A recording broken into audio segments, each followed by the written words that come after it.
دو چار ایسی میں نے خطرناک قسم کی ویڈیوز باقاعدہ دیکھی ہیں جس کے اندر یہ بتایا جا رہا ہے کہ پولیس والے پولیس کی وردیاں پہن کے غنڈوں کی طرح، چوروں ڈاکوؤں کی طرح گھروں کے اندر گھس کے ڈاکے ڈال رہے ہیں، جہیز کے سامان اٹھا رہے ہیں، بچیوں کا سامان اٹھا رہے ہیں، راشن پورا ان کے کچن سے اٹھا رہے ہیں اور کوئی پوچھنے والا نہیں ہے۔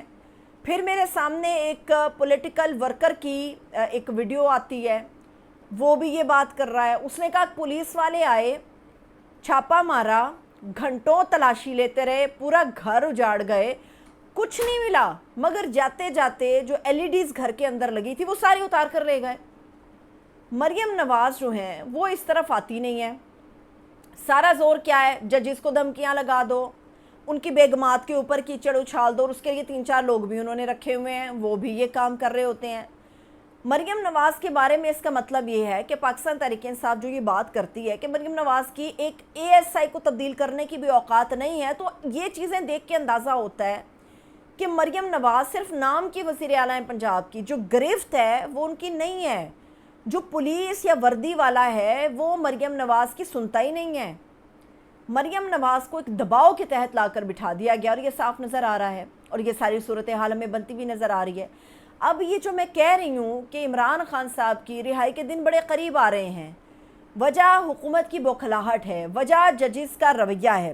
اب میں آپ کو بتاتی ہوں، خبریں یہ آ رہی ہیں کہ عمران خان صاحب جو ہیں، ایک تو ان کی طبیعت کے حوالے سے خبریں آ رہی ہیں، پھر آج عمران خان صاحب سے ملاقات کے لیے جانا تھا کچھ لوگوں نے، ان کے وکلاء نے۔ اس کے علاوہ عمران خان صاحب کی 190 ملین پاؤنڈ اسکینڈل کی سماعت بھی تھی، ان کی لیگل ٹیم کو اندر نہیں جانے دیا۔ یہ جو میں کہہ رہی ہوں نا، عمران خان صاحب کی رہائی کے دن قریب آ رہے ہیں۔ اب میں آپ کو بتاتی ہوں، خان صاحب کا ایک مطالبہ ہے، کیونکہ جتنے بھی اسیران ہیں یا عمران خان صاحب ہیں یا کوئی بھی جو PTI سے وابستہ لوگ ہیں، وہ 9 مئی کے معاملے میں انڈر اریسٹ ہیں، گرفتار کیا گیا ہے ان کو۔ مسئلہ یہ عمران خان صاحب کہہ رہے ہیں کہ آپ فوٹیجز لے آئیں، باقاعدہ ثبوتوں کے ساتھ فوٹیجز لے آئیں، ہم تسلیم کر لیں گے کہ اگر ہمارے لوگ ہوئے یا ہماری ایما کے اوپر یہ سارا کچھ ہوا۔ اب وہ ثبوت نہیں آ رہے، وہ فوٹیجز غائب ہیں، لیکن اب لوگ نکو نک ہو گئے ہیں۔ وہ کہتے ہیں نا گزر جانا، ہر حد پار ہو جانی، اب ہر حد پار ہو گئی ہے۔ اب لوگوں کے دل سے خوف نکل گیا ہے۔ وہ کیا کر رہے ہیں کہ 9 مئی والے دن جب یہ احتجاج ہوا اور جو لوگ وہاں پر موجود تھے، انہوں نے اپنے موبائل فون کے کیمراز کے اندر بہت ساری ویڈیوز، بہت سارے ویژوز کو انہوں نے سمو لیا۔ اب وہ لوگ سوشل میڈیا کے پلیٹ فارمز پہ ان ویڈیوز کو لیک کر رہے ہیں، جاری کر رہے ہیں۔ ان ویڈیو میں جو اکثریت ویڈیوز کی ہے وہ کون سی ویڈیوز ہیں؟ وہ ویڈیوز یہ ہیں کہ فوج کی گاڑیوں میں، آرمی کی بڑی بڑی گاڑیوں کے اندر سیولینز بھرے ہوئے ہیں۔ اب جب احتجاج شروع ہوا ہے، جگہ جگہ لوگ موجود ہیں، تو ان گاڑیوں سے سیولینز منہ لپیٹ کے نیچے چھلانگے لگا رہے ہیں، نیچے اتر رہے ہیں اور احتجاج میں شامل ہو رہے ہیں۔ یہ جو عمران خان کہتا ہے یا PTI کہتی ہے کہ ہمارے لوگوں نے تو 9 مئی کیا ہی نہیں، کبھی کہا ہی نہیں گیا کہ آپ نے یہ شر پھیلانا ہے، تو ہمارے لوگ نہیں کر سکتے، تو یہ جو فوٹیجز آپ لوگوں کے پاس ہے وہ لے آئیں۔ اب وہ فوٹیجز نہیں آ رہی، لوگ جاری کرنا شروع ہو گئے ہیں۔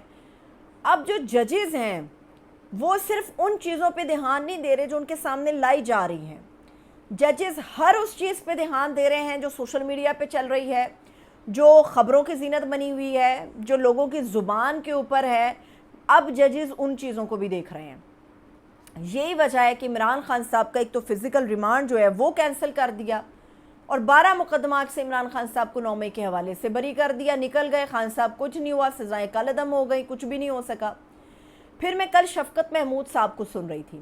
شفقت محمود جو PTI کا حصہ تھے، خان صاحب کے ساتھی تھے، پھر دوری انہوں نے کاٹ لی۔ بہت سارے لوگ ہیں، اکثریت ہے جو ان کے اوپر تنقید کرتی ہے کہ شفقت محمود برے وقت میں ساتھ چھوڑ گئے، مگر میں پرسنلی جانتی ہوں کہ شفقت محمود کے صحت کے مسائل اس حد تک گھمبیر تھے کہ وہ چاہتے ہوئے بھی ان چیزوں میں شامل نہیں ہو سکتے تھے، اور ویسے بھی وہ ہمیشہ سے دھیمے مزاج کے ایک سیاستدان ہیں۔ شفقت محمود نے کل آسمہ شیرازی کے پروگرام میں یہ بات کی کہ جب یہ 9 مئی کا انسیڈنٹ ہوا، اس سے چند مہینے پہلے میں نے پارٹی میٹنگز میں شرکت شروع کی، مطلب تواتر سے نہیں، کسی میں چلا جاتا تھا۔ تو کہتے جب مجھے یہ احساس ہوا کہ یہ چیزیں نہیں ہونی چاہیے جن پہ میٹنگ میں بات ہو رہی تھی، تو میں نے یہ فیصلہ کیا کہ میں میٹنگز میں نہیں جاؤں گا، اور مجھے کبھی نہیں پتا کہ یہ سب کچھ ہوگا۔ پھر 9 مئی کا انہوں نے حوالہ دیا کہ وہاں پر کور کمانڈر کے ہاؤس جانے کے لیے آواز باقاعدہ احتجاج میں لگی، میں سب چھوڑ چھاڑ کے گھر آ گیا، میں اس احتجاج میں نہیں تھا۔ ایک تو شفقت محمود صاحب جو ایک ایسے وقت میں مبہم قسم کی سٹیٹمنٹس دے رہے ہیں، اس کا نقصان عمران خان کو ہے، اس کا نقصان پی ٹی آئی کو ہے، پی ٹی آئی ممبرز کو ہے، پی ٹی آئی ورکرز کو ہے۔ ایک تو شفقت محمود یہ بتائیں کہ ان میٹنگز کے اندر ایسا کیا تھا جو ان کو ناگوار گزر رہا تھا اور یہ اس میں شامل نہیں ہونا چاہتے تھے۔ اب جو وہ مبہم گفتگو ہے، پوشیدہ الفاظ میں گفتگو ہے، اس کا وقت گزر گیا، اب بات ہے سیدھی کرنے کی۔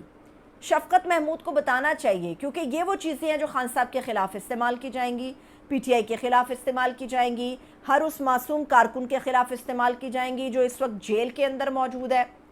دوسرا، شفقت محمود یہ بھی بتائیں کہ اس احتجاج میں کیا فیملیئر فیسز تھے، کیا نظر آ رہا تھا کہ یہ پی ٹی آئی کے لوگ ہیں جو کور کمانڈر ہاؤس کی آواز لگا رہے تھے، کیونکہ ہمیں تو پتہ ہے کہ جو کور کمانڈر کے ہاؤس کے باہر یاسمین راشد گزر رہی تھی جناح ہاؤس کی طرف سے، تو وہ آواز لگا رہی تھی کہ یہاں کوئی نہیں جائے گا، یہ طے ہے یہاں کوئی نہیں جائے گا۔ یہ وہ چیزیں ہیں جن کا کلیئر ہونا بڑا ضروری ہے، اور انہی چیزوں کی وجہ سے میں کہہ رہی ہوں کہ سارے بوگس کیسز ہیں 9 مئی کے، عمران خان صاحب کی رہائی کے دن بہت ہی قریب آ گئے ہیں۔ اب آتے ہیں الیکشن کمیشن کے ٹربیونل والے معاملے کے اوپر۔ آج چیف جسٹس اسلام آباد ہائی کورٹ خواجہ عامر فاروق صاحب نے، وہ کہتے ہیں نا، دھو دیا، واقعی دھو دیا۔ ہمیں یہ یاد پڑتا ہے کہ قانون میں تھا کہ آپ نے اگر پہلے یہ شک تھی کہ ٹربیونلز کے اندر ریٹائرڈ ججز جو ہیں ان کا وہ مقرر ہو سکتے ہیں، پھر جب حکومت کو اپنی پڑ گئی، انہوں نے اس چیک کو ختم کر دیا۔ اب دوبارہ سے اس چیک کو لے کر آئے کہ جی ریٹائرڈ جو وہ ہیں ججز، ان کو آپ ٹربیونل کا حصہ بنا سکتے ہیں۔ تو اس کے اوپر باقاعدہ آج جسٹس عامر فاروق صاحب نے دھو دیا ایڈیشنل اٹارنی جنرل کو۔ انہوں نے کہا جب آپ کا دل کرتا ہے آپ لوگ قانون بنا لیتے ہیں، جب آپ کا دل کرتا ہے قانون کو توڑ دیتے ہیں۔ قانون ہے، یہ کوئی مذاق ہے یہ کہ قانون ہوتا ہے، بنتا ہے، کوئی 50-100 سال کے لیے بنتا ہے۔ آپ لوگوں کو جب اپنا فائدہ نظر آتا ہے بالکل وہی قانون آپ لوگ لے آتے ہیں، جب مخالفین کو اس سے ریلیف ملتا ہے تو آپ اس قانون کو پلٹ کر رکھ دیتے ہیں۔ تو آج باقاعدہ طور پہ انہوں نے کلاس لی اور یہ ثابت ہوا کہ پی ٹی آئی اس بارے میں سچی ہے کہ حکومت یہ جو بکھلاہٹ کا شکار ہے، کبھی آرٹیکل 6 کی بات کرتی ہے، کبھی بین کی بات کرتی ہے، کبھی ریزرو سیٹوں کے اوپر بات کرتی ہے، تو ان کو اپنی موت نظر آ رہی ہے۔ عمران خان باہر آ گیا تو موجودہ حکومت کی یہ موت ہے، اور موت کوئی بھی نہیں چاہتا۔ اس موت سے بچنے کے لیے وہ ہر غیر قانونی غیر آئینی ہتھ کنڈا استعمال کر رہے ہیں جس سے ان کی جان بخشی ہو سکے۔ مجھے اجازت دے، اپنا خیال رکھیں، خدا حافظ۔